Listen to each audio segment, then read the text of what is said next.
After discovering my in-laws' greed and cruel insults, I unleashed sweet revenge by locking them out and protecting my $3 million legacy. "Why are you even in this house? You're like a parasite living off us here."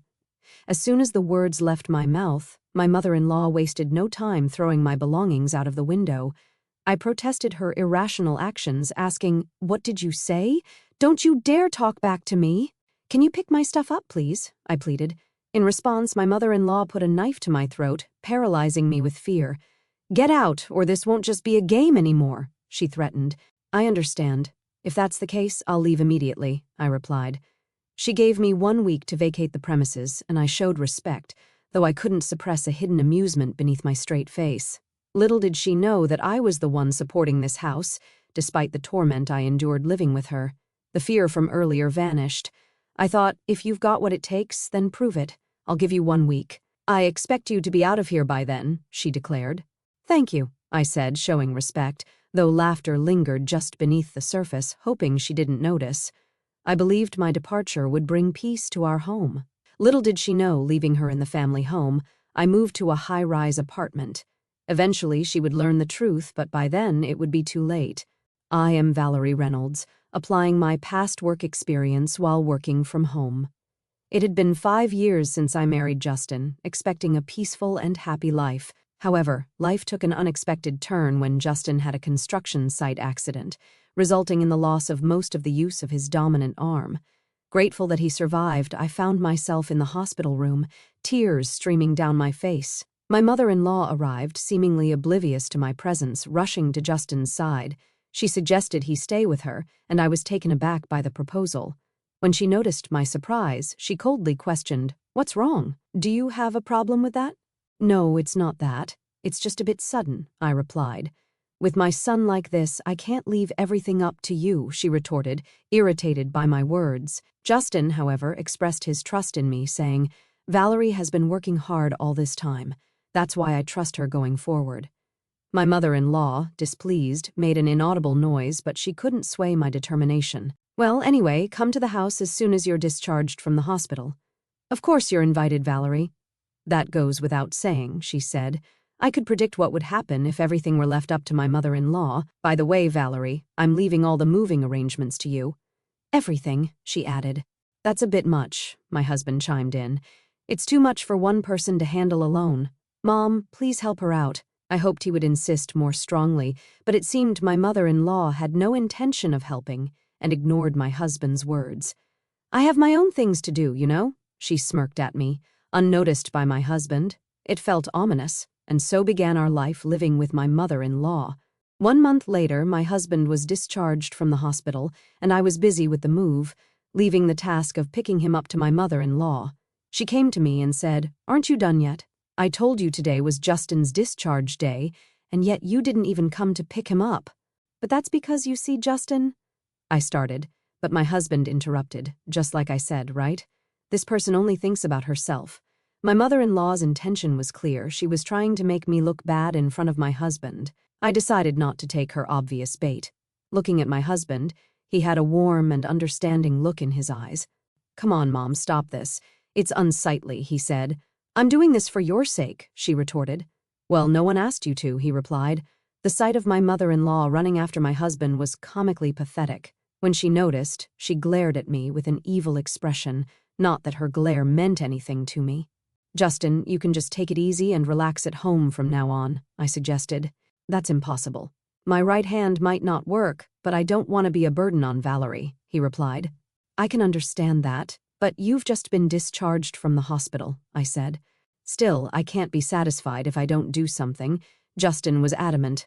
Initially, I had hoped he would take some time to relax, but seeing his determination, I decided to respect his wishes. Doing everything at once might be too much, so how about starting with some light cleaning? It could be good for rehabilitation. "That's a good idea. I don't know if this hand will ever fully recover, but it's better than doing nothing. But on one condition, don't overdo it," I said. "Got it." I wouldn't want to be scolded. "It's scary to make you angry," Justin acted as if nothing was wrong, making it clear that he didn't want to make me worry. So I resolved to work even harder for both of us. However, I had forgotten about one person who would interfere. Valerie, wait a minute. What's the matter? Why is Justin cleaning? You must have forced him to do it, right? My mother-in-law accused. She judged things only by what she saw, oblivious to the underlying thoughts and emotions. Dealing with that was a challenge in itself. You're always just cooped up in your room playing around. Honestly, in such a situation with your husband seriously injured, she continued. Actually, I'm working. It's called remote work these days, I replied. I've had enough of that excuse, she snapped. It's not an excuse, I said. Just then, my mother-in-law grabbed a nearby trash can and threw it at me. Luckily, it didn't hit me directly, but the trash went everywhere. I lost the energy to explain things to her further. It was clear from the start that she had no intention of listening. This trash is disgusting. Clean it up yourself, she said. As I sighed and started picking it up, Justin approached me and asked, Hey, what happened? Oh, this is just a small incident, I replied with a forced smile. But Justin seemed to have realized something. He usually appears calm, but sometimes he's surprisingly perceptive. Did Mom do something? Are you hiding something? Can you be honest with me? Justin was looking at me with a serious expression. Seeing his face, I felt that I couldn't lie, so I told him what had happened. Got it. I'll talk to Mom about this, he said.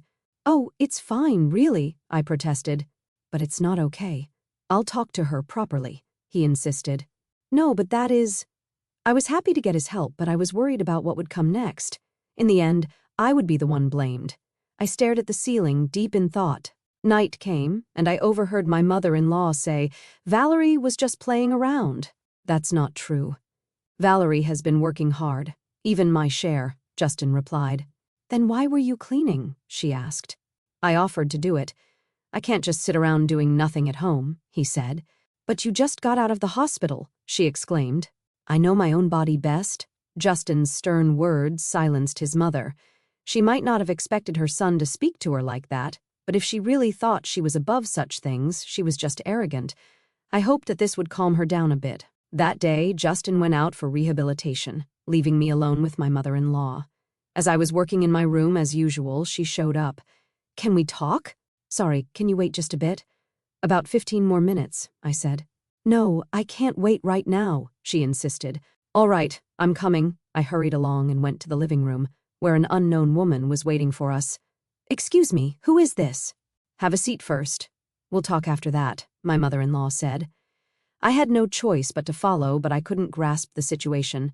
As I was trying to figure it out, the woman started speaking. So, this is the one you were talking about?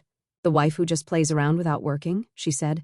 Yes, it's true, my mother-in-law laughed eerily. So, you realize that you're an unnecessary presence in this house? The woman continued. What are you talking about? I asked, looking around. I saw them sighing, but I didn't understand. Suddenly confronted by a stranger and put down as the target of blame, if I could, I would have left that place in an instant. Don't you understand? Unnecessary people are not needed here, she said. What do you mean? I asked. More perplexing questions followed. They kept insisting on how incompetent I was. Enduring such accusations could mentally exhaust anyone. Isn't it time you realize your place? Shouldn't I be asking you? How dare a daughter-in-law toy with her mother-in-law, spending time on such unproductive things? Isn't it a waste of time? What the nerve of a daughter-in-law, really? They continued. I felt like I was reaching my limit. I didn't know what my mother-in-law would do if she got angrier. That's when I came up with an idea. Oh, isn't it about time that Justin comes back from rehab? Is it that time already? The unknown woman left quickly. I'll come again soon, okay? I'll be waiting for you. Let's talk again, my mother-in-law said. They were fooled. In reality, Justin wouldn't be home for another hour. It was just getting good. Speaking of which, who was that woman? I finally asked a question that had been on my mind. That's Susan, a close friend of mine. She wanted to meet you after hearing about you, my mother-in-law replied. It wasn't hard to guess how she had introduced me, probably as a useless wife who does nothing but play around. I sighed when I realized my mother-in-law did nothing else but that. So, that's the case. Well, Justin will be back a bit later. I'm going back to work now, I said. As I was about to return to my room, she said, Wait, what do you mean? Just as I said, he's not coming back yet, I replied. You lied. Why do you act like this? She demanded. I decided to use this opportunity to speak my mind. Any further interference from my mother-in-law would just be a nuisance. Actually, you were the one who started things, right? You called your friend because you can't do anything alone. That's not true. I can handle you fine by myself, she retorted. Then why don't you try to see if you really can? I deliberately provoked her, thinking this would prompt her to take some action. As expected, she reacted. If you want to apologize, now is the time, she said. I have no such intention, I replied. At that, my mother-in-law exploded in anger, grabbing a nearby vase and throwing it at me, similar to how she had previously thrown the trash can. I had anticipated it and easily dodged, even showing a provocative smile. Hello, I'm home. Just then, Justin came back. My mother-in-law was visibly shaken. Why are you home already? It's not time yet. Oh, sorry, I lied earlier. I was actually on my way back, I said, pointing to the shattered vase. I couldn't help but find the situation amusing. Hey, what's this? What happened? Justin asked. Your mom threw it at me, I replied. What do you mean? You know, a lady just came over, claiming to be your mom's friend. I told Justin everything that happened. He showed a mix of surprise and anger. Is that true, Mom? He asked. Well, she stammered. So, it's true then. Why would you do that? He pressed. I didn't mean to, she said. Watching my mother-in-law being scolded, I felt a sense of retribution for all the hardships I had endured. Well, I have something to do, so, I said. Wait! I ignored my mother-in-law's words and returned to my room, thinking this would end her bullying. I truly believed it. After that, calm days continued for a while, but having stayed up all night, I had dozed off past noon. Sorry to wake you, but can you come here for a moment? Justin asked. Okay, sure, I replied. Justin seemed unusually serious. My mother-in-law was there in the living room. What's going on? I asked. Look at this, he said. I looked at the table to find a disassembled plastic model scattered about. It was one of Justin's hobbies, and he had treasured it. When I came home, it was like this. Do you know anything? He asked. No, I have no clue, I replied. I couldn't think of any reason for it. This plastic model was in my father-in-law's room before, but of course I hadn't been in that room today, nor had I entered it recently. Someone must have broken it for it to be like this, Justin said. My eyes naturally turned towards my mother-in-law. She was the only suspect. She had a strange, eerie smile on her face, like she was possessed. I understood the situation. Even if someone broke it, I was out. I met Justin on my way back from Susan's place, remember? She said. Yes, but I started. And then I found this in the room, my mother-in-law said, holding a shiny object. Is that an earring? I instinctively checked my own ears. My left earring was missing. I was certain of my suspicions. It was clear revenge on me for last time. This is yours, isn't it, Valerie? And it looks like only the left one is missing, she said. I took a deep breath. Showing anger now would mean I would be playing into her hands. Indeed, it's mine, but isn't it premature to conclude that I broke it? Making excuses is so unbecoming. We have evidence, she said. Still, anyway, it's broken, Justin said. Wait a minute, I said, but Justin left the room at that moment. My mother-in-law's gaze was fixed on me.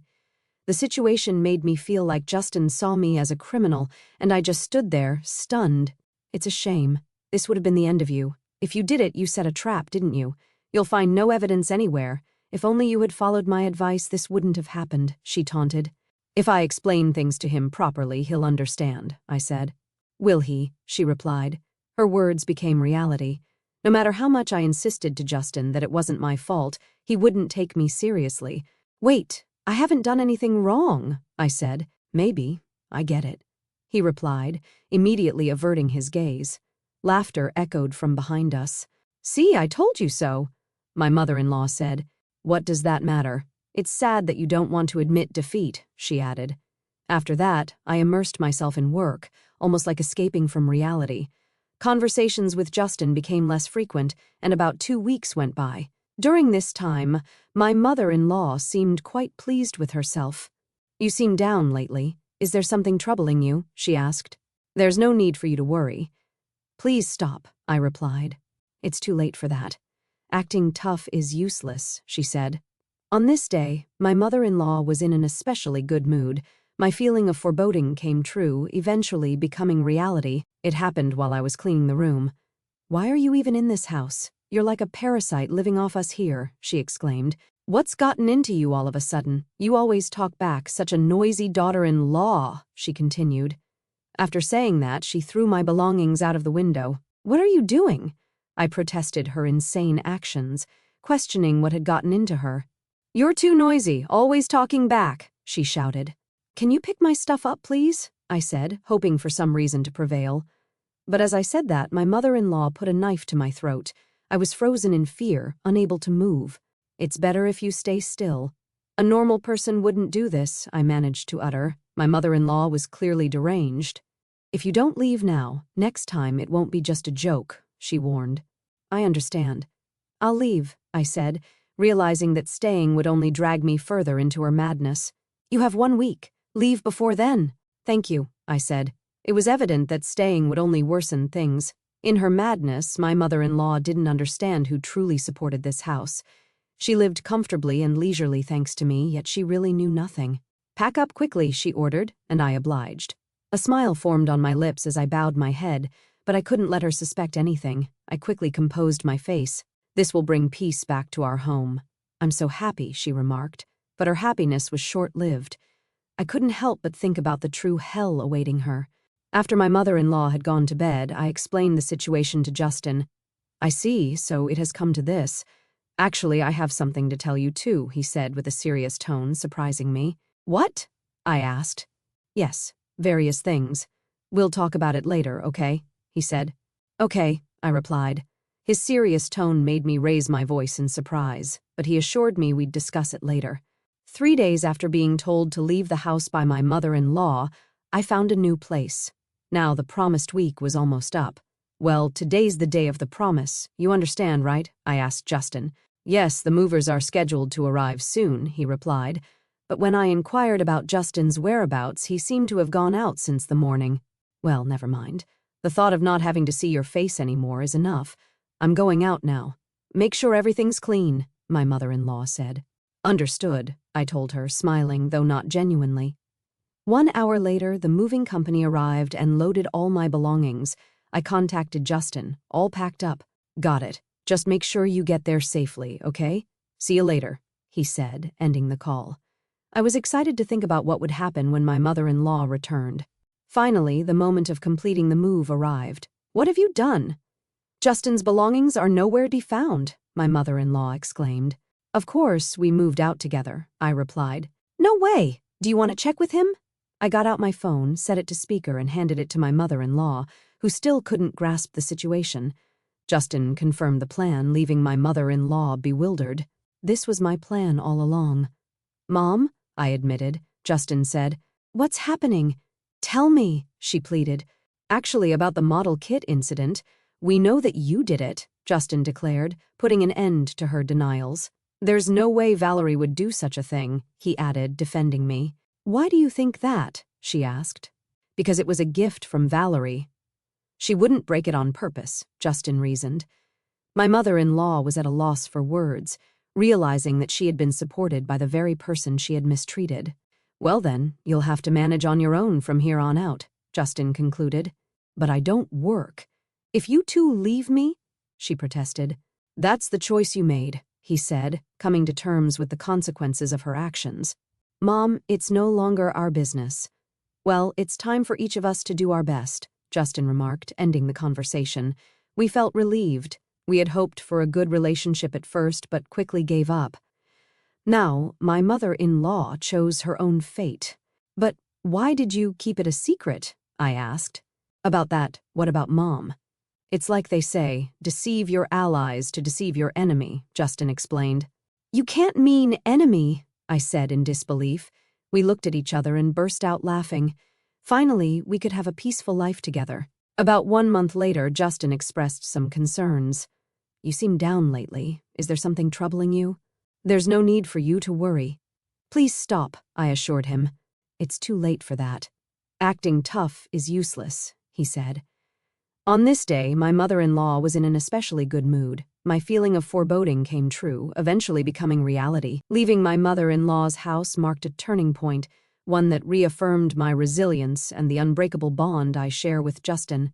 The ordeal, filled with hostility and manipulation, could have shattered our marriage, but instead, It strengthened our resolve to build a life rooted in mutual respect and trust. My mother-in-law's actions, throwing my belongings, wielding a knife, and branding me a parasite, revealed her delusion, oblivious to the fact that my income sustained the household. Her ultimatum to leave was the final push I needed to reclaim my dignity and orchestrate a departure that exposed her folly. Moving to the high-rise apartment with Justin was not just an escape, it was a celebration of our shared vision for a peaceful future. The new space, free from tension and judgment, allowed us to rediscover the joy of simply being together. Justin's unwavering support, especially when he confronted his mother's deceit over the model kit incident, reminded me that love is not just in words but in actions that defend and uplift. His decision to keep our plan a secret until the move was complete was a masterstroke, ensuring we could leave without further conflict. That laughter we shared, calling his mother an enemy in jest, was a release of months of pent-up frustration, a moment that cemented our partnership. The aftermath, learning of my mother-in-law's struggle to manage without us, was not a source of glee but a sobering reminder of the consequences of her choices. Her realization that she had driven away the very people who supported her came too late. For Justin and me, it was a lesson in setting boundaries and prioritizing our well-being. We've since settled into a rhythm that balances my remote work with Justin's rehabilitation and light tasks, each step forward a testament to his determination and our shared commitment. This experience has taught me the power of quiet strength. I endured accusations, hostility, and betrayal, yet I emerged not as a victim but as a woman who knows her worth. The community in our new building has welcomed us warmly, offering a sense of belonging that contrasts sharply with the isolation I felt before. I've also taken up hobbies like painting, finding solace in creativity, while Justin continues to rebuild his strength, both physically and emotionally. Looking ahead, I'm filled with hope. Our marriage, tested by adversity, has proven resilient. We're planning small adventures, weekend trips, new recipes to try, reclaiming the simple joys we once dreamed of. To anyone trapped in a toxic environment, I say this: trust in your value, lean on those who truly see you, and don't fear the leap into the unknown. For me, leaving was not defeat but victory, a step toward a life where peace and love prevail. This new chapter is ours to write, and I'm ready for every word.